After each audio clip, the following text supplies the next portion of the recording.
আজকের আলোচ্য বিষয় হলো ইহুদিদের কর্মকাণ্ড। কোরআন এবং সুন্নাহর আলোকে যদিও সব আলোচনা করা যাবে না, তবে সংক্ষিপ্ত আকারে কিছু কথা বলবো ইনশাআল্লাহ। আল্লাহ রাব্বুল আলামিন কোরআনে কারিমে বলছেন, আওয়ালাম ইয়ারাউ কাম আহলাকনা মিন ক্বাবলিহিম মিন কারনিন মাক্কান্নাকুম ফিল আরদি মা লাম নুমাক্কিন লাকুম ওয়া আরসালনাস সামাআ আলাইহিম মিদরারা। আল্লাহ বলেন, তারা কি দেখেনি তাদের পূর্বে এমন ধরনের কত মানব গোষ্ঠীকে আমি ধ্বংস করেছি যারা নিজ নিজ যুগে ছিল দুর্দণ্ড প্রতাপশালী। পৃথিবীতে তাদেরকে এমন কর্তৃত্ব দিয়েছিলাম যা তোমাদেরকেও দেইনি। তাদের উপর আকাশ থেকে প্রচুর বৃষ্টি বর্ষণ করেছিলাম এবং তাদের পদদেশে নদী প্রবাহিত করেছিলাম, কিন্তু যখন তারা নিয়ামতের প্রতি অকৃতজ্ঞতা প্রকাশ করল তখন অবশেষে তাদের গুনাহের কারণে তাদেরকে ধ্বংস করে দিয়েছি এবং তাদের জায়গায় পরবর্তী যুগের মানব গোষ্ঠী সৃষ্টি করেছি। আনআম আয়াত নম্বর 7। আল্লাহ তাআলা এখানে সুন্দর একটা কথা বলেছেন যে তারা কি দেখেনি তাদের পূর্ববর্তীরা অনেক শক্তিশালী ছিল, প্রতাপশালী ছিল, ক্ষমতাবান ছিল, তাদেরকে এতটা শক্তি, সামর্থ্য, সৈন্য, সাত সরঞ্জাম আল্লাহ দিয়েছিলেন যা আর কাউকে দেননি, কিন্তু তবু আল্লাহ তাআলা সেই প্রতাপশালী জাতি গোষ্ঠীকে ধ্বংস করে দিয়েছেন শুধুমাত্র তাদের বাড়াবাড়ির কারণে, পাপের কারণে। আল্লাহ তাআলা আরেক জায়গায় বলেন, ওয়াকাম আহলাকনা ক্বাবলাকুম মিন কারনিন হুম আহসান আসাসান ওয়া রিয়া। আল্লাহ তাআলা বলছেন, অথচ এদের আগে আমি এমন কত জাতিকে ধ্বংস করে দিয়েছি যারা এদের চেয়ে বেশি সাত সরঞ্জামের অধিকারী ছিল এবং বাহ্যিক শান শৌকতের দিক দিয়েও ছিল এদের চেয়ে বেশি অগ্রসর। আর এক জায়গায় আল্লাহ পাক বলেন, ওয়াকাম আহলাকনা ক্বাবলাকুম মিন কারন হাল তুহিসসু মিনহুম মিন আহাদিন আও তাসমাউ লাহুম রিকসা। এদের পূর্বে আমি কত জাতিকে ধ্বংস করে দিয়েছি, আজ কি কোথাও তাদের নাম নিশানা দেখতে পাও অথবা কোথাও শুনতে পাও তাদের ক্ষীণতম আওয়াজ? আল্লাহ তাআলা আরেক জায়গায় বলেন, আওয়ালাম ইয়াহদি লাহুম কামা আহলাকনা মিন ক্বাবলিহিম মিনাল কুরুন ইয়ামশুনা ফি মাসাকিনিহিম ইন্না ফি যালিকা লাআয়াতিন আফালা ইয়াসমাউন। আর এরা কি এসব ঐতিহাসিক ঘটনা থেকে কোনো পথ নির্দেশনা পায়নি যে এদের পূর্বে কত জাতিকে আমি ধ্বংস করেছি যাদের আবাসভূমিতে আজ এরা চলাফেরা করছে? এর মধ্যে রয়েছে বিরাট নিদর্শনাবলী, এরা কি শুনবে না? আল্লাহ তাআলা জাতি একটি পাপিষ্ঠ জাতি, জালেমবাজ, জুলুমবাজ, এমন শক্তিধর জাতিকে আল্লাহ তাআলা ধ্বংস করেছেন এবং তাদের সেই ধ্বংস অবশিষ্ট জায়গায় পরবর্তী জালেমরা বসবাস করে। আল্লাহ তাদেরকে পূর্ববর্তী জালেমদের কথা স্মরণ করিয়ে দিয়ে বলছে, এরা কি পূর্ববর্তী সেই জালেমদের ধ্বংসাবশেষ দেখেও কি, এই ধ্বংসাবশেষ দেখেও কি তারা এখান থেকে শিক্ষা নেবে না? তারা কি এখান থেকেও হেদায়েত নেবে না? আমরাও একটা কথা জানি যে আমরা ইতিহাস পড়ি বটে, ইতিহাস থেকে শিক্ষা নেই না। ইতিহাসের চরম দুঃখজনক কথা এটাই এবং সত্য কথা যে ইতিহাস মানুষ পড়ে কিন্তু ইতিহাস থেকে শিক্ষা নেই না, খুবই কম নেই। আল্লাহ তাআলা তাদেরকে ইতিহাসের কথা স্মরণ করিয়ে দিলেন। তো আজকে গোটা বিশ্বের মাঝে বিশেষ করে কুফর শক্তি, ইহুদি, খ্রিস্টান এবং মুশরিক সমস্ত বাতিল শক্তি ঐক্যবদ্ধ হয়ে মুসলমানদের উপরে জুলুম অত্যাচার করছে, কারণ মুসলমানরা দুর্বল। এই জন্য তারা মুসলমানদের উপর জুলুম অত্যাচার করছে। কিন্তু আল্লাহ তাআলার একটা নীতি হলো, যখন জুলুম বেড়ে যায়, দুর্বলদের উপর জুলুম করা হয়, তখন আল্লাহ তাআলা এক জালেমকে আরেক জালেম দিয়ে প্রতিহত করেন। এক জালেমকে আরেক জালেম দিয়ে প্রতিহত করেন। তখন আরেক জালেম অবশিষ্ট থাকে, এই জালেমকে আবার দুর্বলদের কাছে টেনে আনেন লড়াইয়ের ময়দানে, আবার দুর্বল দিয়ে এই জালেমদেরকে প্রতিহত করেন। এটি হচ্ছে আল্লাহ তাআলার একটা পদ্ধতি। সুতরাং আজকে যারা মুসলমানদের উপর জুলুম অত্যাচার করছে, আজকে সারা বিশ্বের মুসলমানদের উপর যারা ছড়ি ঘোরাচ্ছে, অস্ত্র তাক করে আছে, কাশ্মীর, সিরিয়া, ফিলিস্তিন এবং ইরানে যারা যুদ্ধ লাগিয়েছে, আল্লাহ তাআলা এইসব জালেমদের একদিন শেষ বিদায় ঘটাবে। এটা সময়ের ব্যবধান মাত্র। কিন্তু বড় দুঃখজনক কথা হলো এই, যখন কাফের মুশরিকরা, ইহুদি আর খ্রিস্টানরা যখন বিশেষ করে মুসলিম ভূখণ্ডের উপর অস্ত্র তাক করে মুসলমানদেরকে একটার পর একটা হত্যা করে, মুসলিম দেশগুলিকে একটার পর একটা ক্ষতবিক্ষত করে, ধ্বংস করে, ঠিক তখনই দেখবেন আমাদের বাংলাদেশে কিছু আকীদাবাদী লোক আছে, এরা ঠিক ওই মুহূর্তে এসে বলে ইরানের আকীদা খারাপ, ইহুদির আকীদা ভালো, অতএব ইরানের পক্ষ নেওয়া ঠিক হবে না। এইভাবে যখন ফিলিস্তিনের বিরুদ্ধে যখন ইসরায়েল হামলা করলো, ফিলিস্তিন আজ ধ্বংস, তখন বলল ফিলিস্তিনের যোদ্ধাদের আকীদা খারাপ। এই বলে বলে মুসলমানদের শক্তিকে, মুসলমানদের ঐক্যকে, মুসলমানদের ভ্রাতৃত্বকে নষ্ট করার জন্য একদল বিশেষ নামধারী কিছু আকীদাবাদী লোক আছে, তারা এসে মুসলমানদের মাঝে নতুন করে ফিতনা ছড়ায়, আকীদার কথা বলে ভাঙন ধরায়। যারা সচেতন তারা এই বিষয়টা বুঝেছেন। এরকমের লোক আছে না নাই? আমরা জানি ইরান শিয়াপন্থী, ইরানের আকীদার মধ্যে সমস্যা আছে, কিন্তু সবাই না, সেখানে ভালো মানুষও আছে, খারাপ মানুষও আছে। ইরানের উপর হামলা করা হয়েছে আকীদার জন্য নয়, ফিলিস্তিনের উপর হামলা করা হয়েছে আকীদার জন্য নয়, কাশ্মীরের মুসলমানদের উপর আক্রমণ করে আকীদার জন্য নয়। ফিলিস্তিন, সিরিয়া, কাশ্মীর, আফগান, ইরানের উপর হামলা হয় এই জন্য। ইহুদি আর খ্রিস্টানরা জানে এই ভূখণ্ডগুলি, এই রাষ্ট্রগুলি যদি ক্ষমতা পায় তাহলে মুসলমানদের পক্ষ নিবে যে কোনো মুহূর্তে, ইহুদিদের মসনদে আক্রমণ করবে, আমেরিকার মসনদে আক্রমণ করবে। এই জন্য তারা ক্ষমতা হারানোর ভয়ে শুধুমাত্র মুসলিম শক্তিশালী দেশগুলির উপর আক্রমণ করে।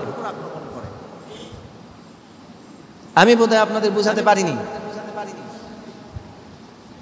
তাহলে ইরানের উপর আক্রমণ ওরা শিয়া হওয়ার জন্য, নাকি ওরা বিশ্বের মুসলমানদের মধ্যে একটা শক্তিশালী দেশ এই জন্য?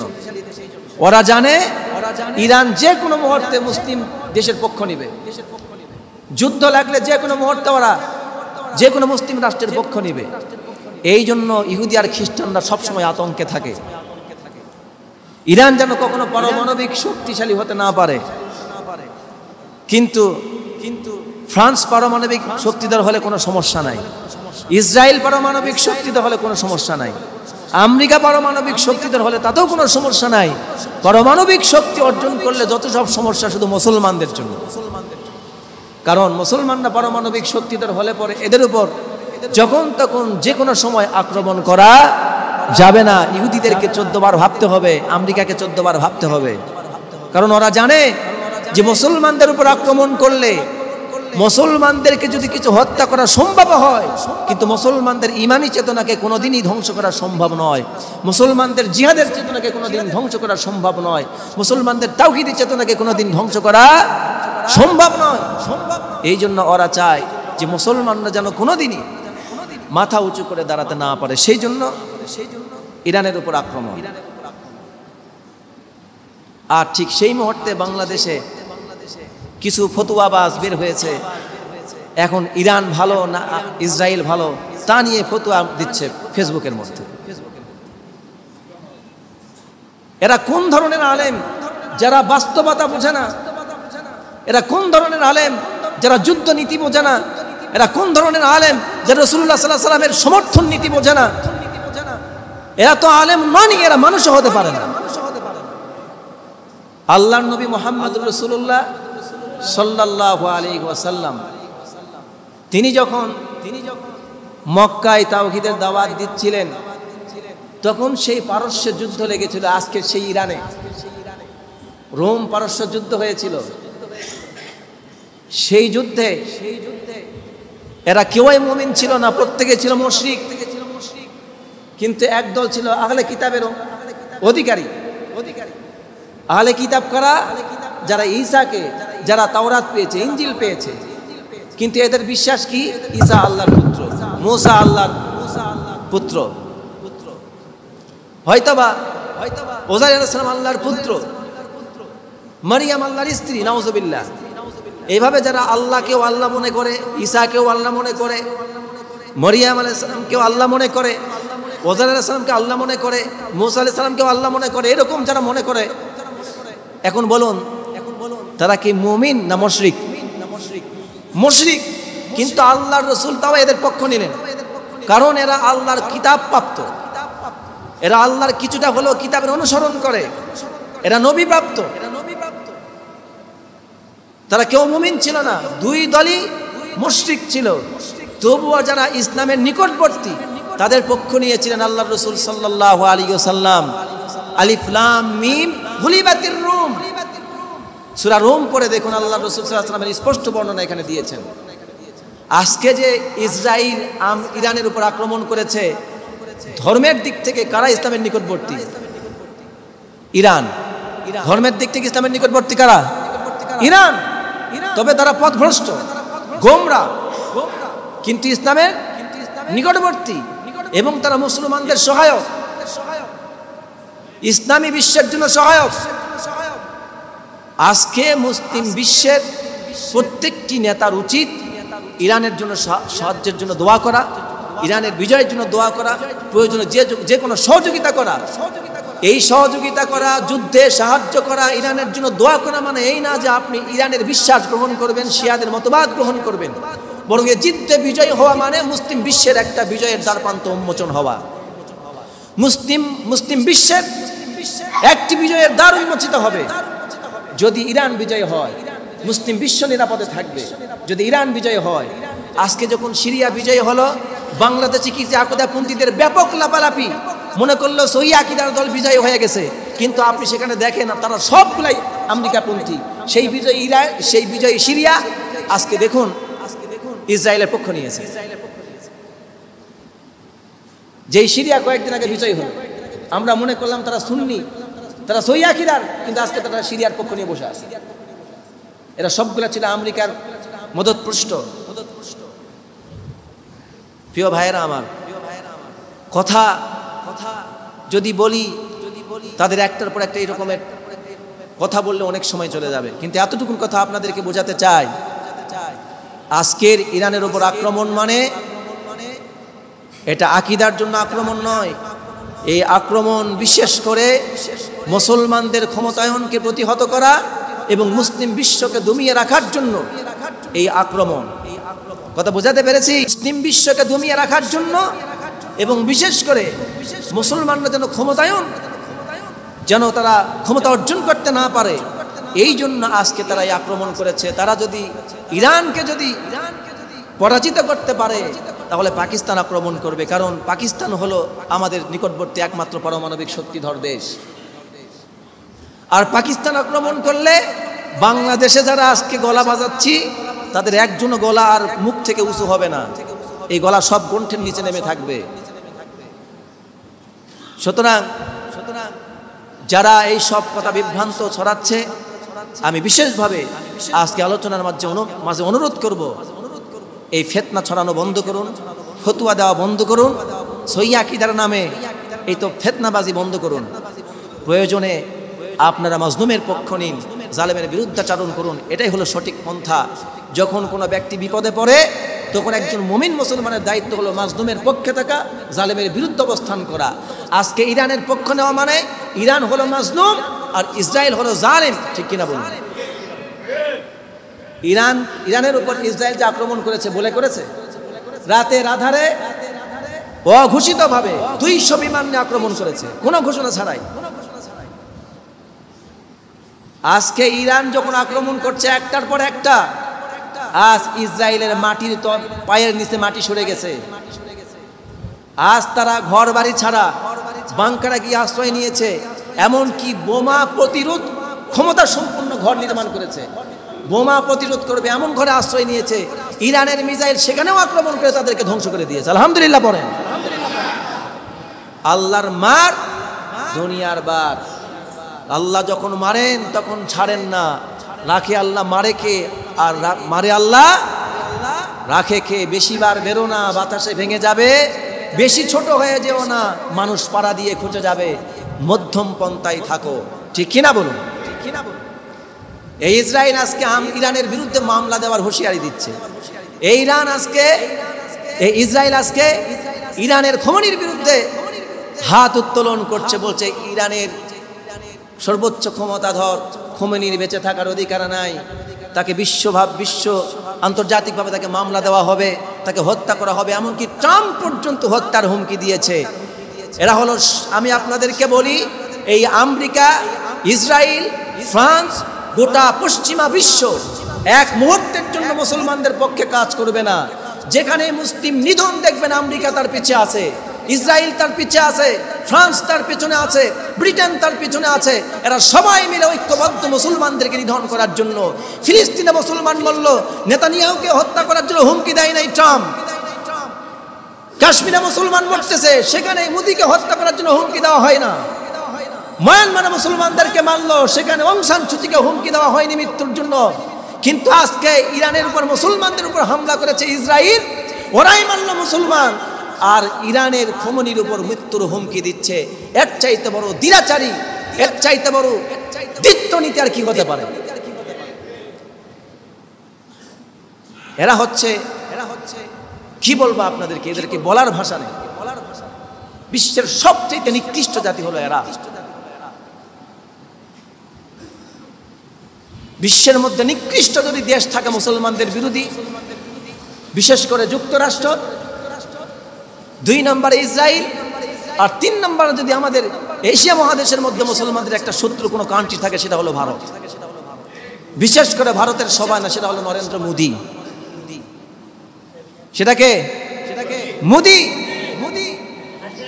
এই জন্য বলতে হবে আমেরিকা সন্ত্রাস, সন্ত্রাস ইরান নয়, সন্ত্রাস আমেরিকা, সন্ত্রাস কাশ্মীর নয়, সন্ত্রাস মোদী, সন্ত্রাস ফিলিস্তিন নয়, জঙ্গি ফিলিস্তিন নয়, জঙ্গি হলো ইসরায়েল, ঠিক কিনা বলুন?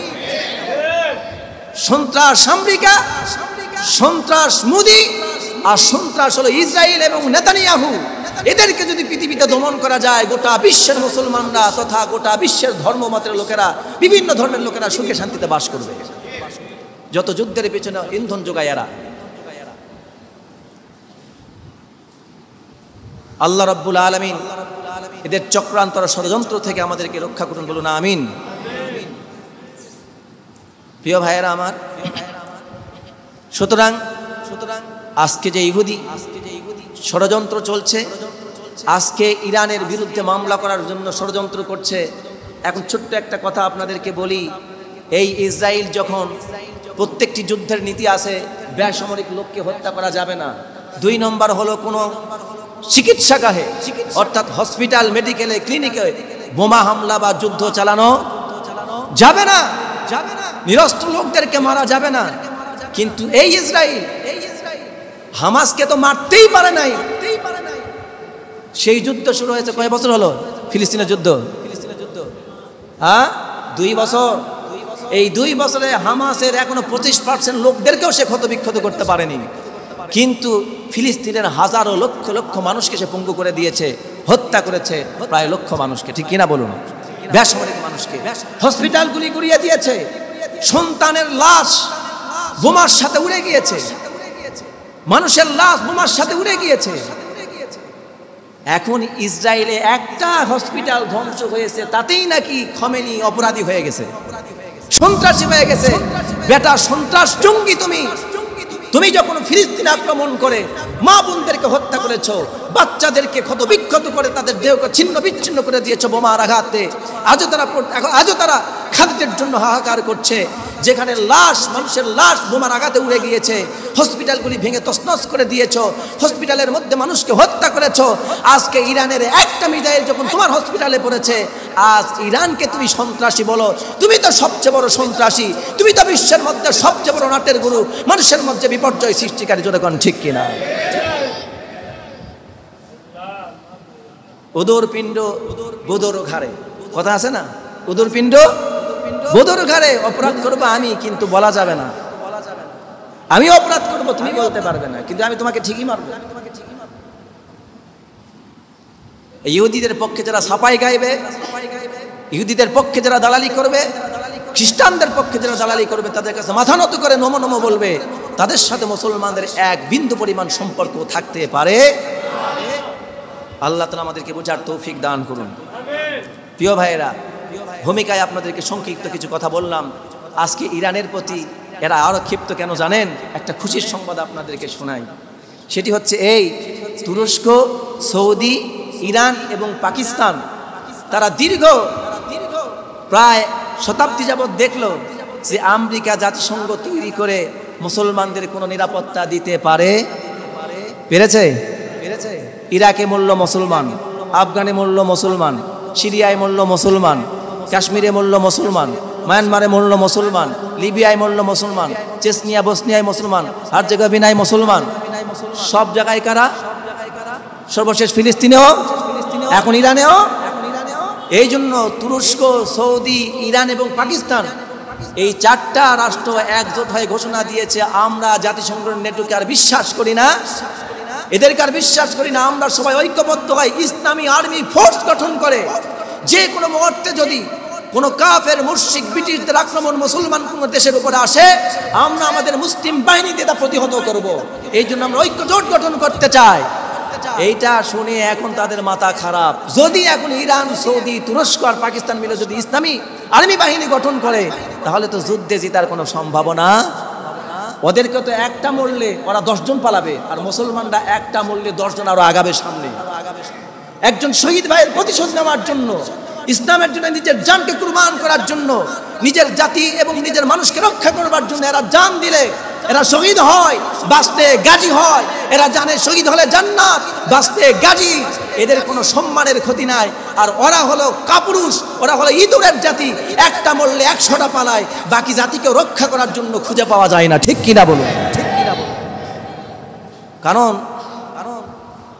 আমরা মুসলিম। আল্লাহ বলেছেন, তোমরা যদি ইসলামের জন্য মরো, মানবতার জন্য মরো, তোমরা যদি ইসলামের মানবতার কল্যাণের জন্য মরো, তাহলে তোমরা শহীদ। তাহলে তোমরা কি শহীদের ঠিকানা কোথায়? জান্নাত, বিনা হিসাবে জান্নাত। সুবহানাল্লাহ। আর কাফেরদের ঠিকানা কোথায়? বিনা হিসাবে জাহান্নাম।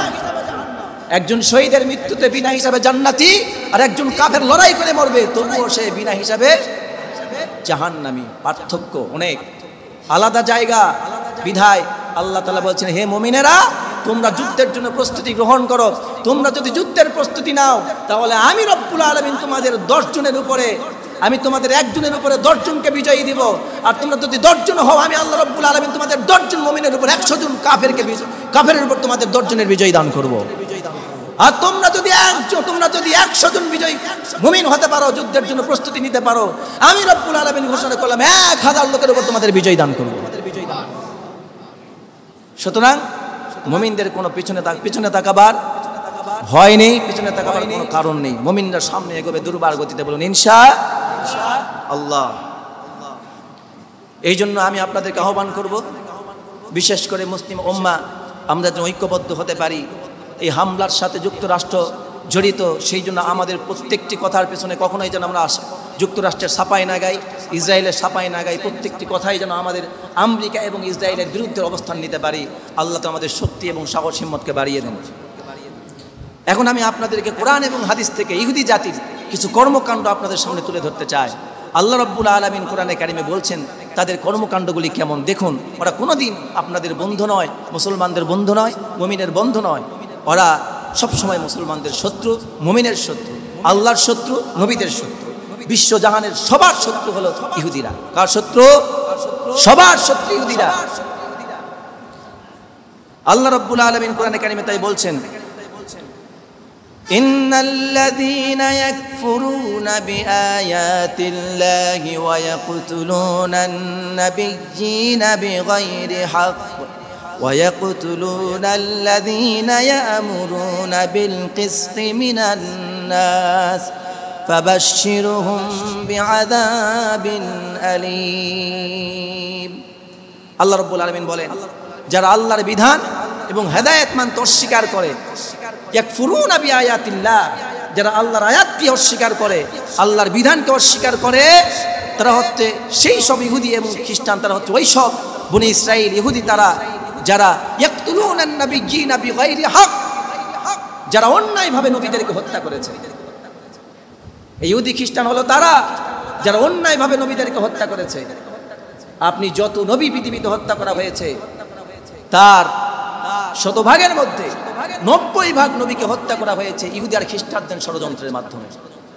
তাহলে আজকে যারা নবীদেরকে হত্যা করতে কার্পণ্য করেনি, আপনার আমার মতো মুসলমানদেরকে হত্যা করতে তাদের হাত কাঁপবে? বরং তারা, এই ইহুদিরা তাদের সন্তানদের শিক্ষা দেয়। কি শিক্ষা দেয় জানেন? একটা বই আছে, আপনাদেরকে বলি, তৃতীয় সহস্রাব্দের কিয়ামত, একটা বই আছে, সৌদি আরবের একজন ডক্টরের লেখা। এই বইটা খুঁজে পেলে পড়বেন। এখানে ইহুদিরা তাদের বাচ্চাদেরকে কি শেখায়, ছোটবেলা থেকে কি আগ্রাসী করে তৈরি করে, তারা কি সমাজ ব্যবস্থা চায়, এখানে সুন্দর করে তাদের তুলে ধরা হয়েছে, তাদের আচরণ। আমি কয়েক জমায় সিরিয়াল আলোচনা করবো, ইনশাল্লাহ আরও পরিষ্কার হয়ে যাবে। তো ইহুদিরা ছোট্ট থেকেই তাদের বাচ্চাদেরকে শিক্ষা দেয়, মুসলমানদেরকে মারা তোমাদের জন্য ইবাদত,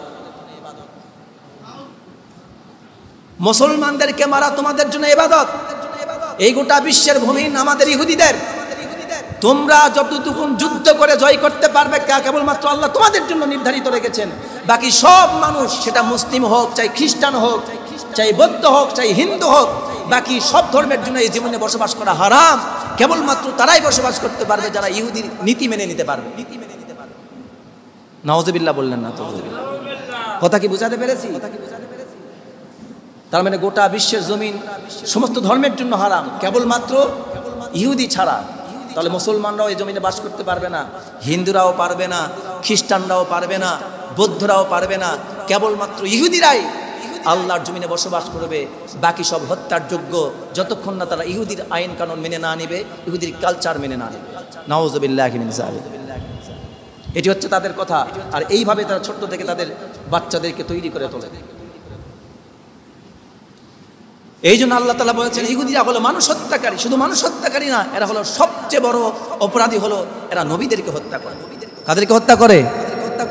জাকারিয়া আলাইহিস সালাম, ইয়াহইয়া আলাইহিস সালাম, এভাবে আপনি ঈসা আলাইহিস সালাম পর্যন্ত দেখবেন যত নবীকে হত্যা করেছে সব এই বনি ইসরাইলের, এইসব ইহুদিরা, তারা হত্যা করেছে। এই জন্য আল্লাহ তাআলা বলছেন, এরা আল্লাহর বিধানকে অস্বীকার করে, এরা হেদায়েতকে অস্বীকার করে, এবং তারা নবীদেরকে হত্যাকারী। এমন লোকদেরকে তারা হত্যা করে যারা মানুষের মধ্যে ন্যায় এবং ইনসাফ প্রতিষ্ঠা করতে চায়, যারা মানুষের মধ্যে ন্যায়, ইনসাফ এবং হকের দাওয়াত দেয়, তাওহীদের দাওয়াত দেয়, এদেরকে এরা বেছে বেছে হত্যা করে। আপনি তাকিয়ে দেখুন, কাফের মুশরিকদের টার্গেট কেবলমাত্র বেছে বেছে তারা, যেসব মুসলমানরা এই পৃথিবীতে ন্যায় ইনসাফ প্রতিষ্ঠা করতে চায়, কোরআনের বিধান বাস্তবায়ন করতে চায়, আল্লাহর জমিন আল্লাহর দ্বীনকে প্রতিষ্ঠিত রাখতে চায়, এবং তারা ইহুদি এবং খ্রিস্টানদের, মুশরিকদের সমস্ত আইন এবং কানুনকে প্রকাশ্যে অস্বীকার করে এবং বিরোধিতা জানায়। এরকম লোক আছে না নাই? এদেরকেই তারা বেছে বেছে হত্যা করে। আল্লাহ তাআলা বলছেন, তোমরা যে ক্ষমতা দেখাও, তোমাদের চাইতে আরো অনেক ক্ষমতা সম্পন্ন জাতি এই পৃথিবীতে ছিল। আল্লাহ বলছেন, ক্বালু মান আশাদ্দু মিন্না কুওয়া আওয়ালাম ইয়ারাউ আন্নাল্লাহা আল্লাযী খালাকাহুম হুয়া আশাদ্দু মিনহুম কুওয়া ওয়া কানু বিআয়াতিনা ইয়াজহাদুন। আল্লাহ বলছেন যে ইতিপূর্বে যারা ছিল পৃথিবীতে, স্বৈরাচার ছিল, জালেম ছিল, আল্লাহর ইসলামের বিরুদ্ধাচারণকারী ছিল, তারাও বলতো মান আশাদ্দু মিন্না কুওয়া, আমাদের চাইতে আর শক্তিশালী কেউ নাই, আমাদের চাইতে আর শক্তিশালী কে আছে পৃথিবীতে যারা আমাকে দমন করবে। অতএব আমার বিরুদ্ধে যারাই আঙ্গুল তুলবে তাদেরকেই আমি শেষ করে দেব। আল্লাহ তাআলা তখন তাদের জবাব দিয়ে বলছেন যে হুয়া আশাদ্দু মিনহুম কুওয়া, আল্লাহ তাআলা বলছেন যে তারা কি ভুলে গেল, আওয়ালাম ইয়ারাউ আন্নাল্লাহাল্লাযী খালাকাহুম হুয়া আশাদ্দু মিনহুম কুওয়া, যে তারা কি তা দেখে না যে আল্লাহ তাদেরকে সৃষ্টি করেছেন। ইতিপূর্বে যারা ধ্বংস হয়েছিল তোমাদের চেয়ে অনেক শক্তিশালী জাতি, আল্লাহ তাদেরকে সৃষ্টি করেছিলেন। আর তোমাদেরকে কে সৃষ্টি করেছে? তোমাদেরকেও সৃষ্টি করেছেন আল্লাহ। অতএব তোমরা জেনে রাখো, যিনি প্রথম স্রষ্টা তিনিই হচ্ছেন সবচেয়ে বড় শক্তিশালী। তোমাদেরকেও মশামাছির মতো দাবায়ে শেষ করে দিতে আল্লাহর এক সেকেন্ড সময় লাগবে না। শুধু কুন বলবেন আর ফায়াকুন হতে সময় লাগবে। সুতরাং মুসলমানদেরকে আমি বলবো, আমার প্রিয় মুসল্লি ভাইদেরকে বলবো, ইহুদি খ্রিস্টানরা হচ্ছে দুর্বল জাতি, তারা ভীতু কাপুরুষ। তারা জানে যে কোনো মুহূর্তে তাদের রাষ্ট্র পরাজিত হতে পারে, যে কোনো মুহূর্তে গোটা বিশ্বের মুসলিম তাদের বিরুদ্ধে চলে যেতে পারে। এই জন্য তারা এটা তাদের একটা শপথ যে আমরা যদি পৃথিবীতে টিকে থাকতে চাই তাহলে যুদ্ধ করেই টিকে থাকতে হবে। আমরা যদি নেতৃত্ব দিতে চাই যুদ্ধ করেই নেতৃত্ব দিতে হবে। তাহলে ওরা যদি পৃথিবীতে মুসলমানদের উপর নেতৃত্ব করার জন্য হারামভাবে যুদ্ধের প্রস্তুতি নিতে পারে, আল্লাহ বলছেন ওয়াইদু লাহুম মাসতাতাতুম মিন কুওয়া, আল্লাহ বলছেন তোমরা ওই সব ইহুদি আর খ্রিস্টানদেরকে, ওই সব মুশরিকদেরকে দমন করবার জন্য তোমাদের ঘোড়া, তোমাদের অস্ত্র, তোমাদের সাজ সরঞ্জাম যা লাগে সব প্রস্তুত রাখো। যখনই ওরা চাইবে যুদ্ধের জন্য তোমাদের আহ্বান জানাবে, সঙ্গে সঙ্গে এমনভাবে জবাব দিবে ওরা যেন তোমাদের কাছে নত স্বীকার করতে বাধ্য হয়। যুদ্ধ ততক্ষণ বন্ধ করবে না যতক্ষণ না তারা তোমাদের কাছে আত্মসমর্পণ না করবে। আজ মুসলমানরা যুদ্ধের প্রস্তুতি নেয় না। আজ মুসলমানরা তাদের বিরুদ্ধাচরণ করতে ভুলে গেছে। আর আল্লাহ বলছে তোমরা তোমাদের সামরিক বাহিনীকে প্রস্তুত রাখো। আল্লাহ তাআলা আমাদের সকল মুসলমানদেরকে সমস্ত এই ইহুদি সন্ত্রাসী, ইহুদি ইসরায়েল সন্ত্রাস, আমেরিকা সন্ত্রাসী নরেন্দ্র মোদী এবং এর সাথে ফ্রান্স, ব্রিটেন আরও যারা যুক্ত হয়েছে তাদের সকলের বিরুদ্ধে আমি এই কথা বলে আলোচনা শেষ করছি। আল্লাহ তাআলা যেন আমাদের দেহের ভেতরে এক ফোঁটা রক্তবিন্দু যদি থাকে ততক্ষণ পর্যন্ত আমরা যেন তাদের বিরুদ্ধে কথা বলে যদি মৃত্যুও চলে আসে আমরা সেটাকেই আলহামদুলিল্লাহ বলে গ্রহণ করব। কারণ তাদের বিরুদ্ধে বলতে গিয়ে যদি মৃত্যু হয়, এই মৃত্যু যেন আমাদের প্রত্যেকের শাহাদাতের মৃত্যু হয়। আল্লাহ কবুল করুন, বলুন আমিন। আর তাদের বিরুদ্ধে বলতে বলতে যদি আল্লাহ তাআলা আমাদেরকে বাঁচায় রাখে, যুদ্ধ যদি শুরু হয়, আমাদের যুদ্ধ করা লাগে, যুদ্ধের মৃত্যু হওয়ার শেষ হওয়া পর্যন্ত আমরা যেন তার বিরুদ্ধে কথা বলে যদি বেঁচে থাকতে পারি, আল্লাহ তাআলা তাহলে যেন আমাদেরকে গাজী হিসাবে কবুল করেন, বলুন আমিন। এই জন্য আজকে গোটা বিশ্বের, বিশেষ করে বাংলাদেশের সমস্ত ঘরানার আলেম ওলামাদেরকে, সমস্ত ঘরানার মানুষদেরকে ঐক্যমত হয়ে গোটা বিশ্বের কুফরি শক্তির বিরুদ্ধে রুখে দাঁড়াবার জন্য উদাত্ত আহ্বান জানিয়ে আমি আমার আজকের খুতবা সংক্ষিপ্তভাবে শেষ করছি। আল্লাহ তাআলা আমাদের সবাইকে তৌফিক দান করুন, আমিন।